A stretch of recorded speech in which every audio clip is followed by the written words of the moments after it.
Hi friends. எப்போயுமே தூங்கி எழுந்திரிச்சோடனே மனசுக்கு நிம்மதியாக இருந்தால் தான் அந்த நாளே நல்லா போகும். என்னன்னு தெரில, இன்றைக்கி தூங்கி எழுந்திரிச்சதுலேருந்து மனசே சரியில்லை. எனக்கும் என் ஹஸ்பண்டுக்கும் மனசு சரியில்லைன்னா எங்களுக்கு பிடிச்ச முருகன் கோயிலுக்கு போவோம்.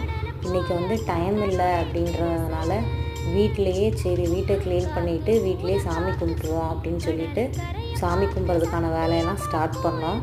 அதை தான் இந்த வீடியோவில் நீங்கள் பார்க்க போகிறீங்க. வாங்க எப்படி சாமி கும்பிட்டோன்னு பார்க்கலாம். திருச்செந்தூர் ஆண்டவனே வேல் முருகா, தினமுனக்கு நன்றி சொல்வோம் மால் மருகா, திருவடியில் தவமிருப்போம் திருமுருகா,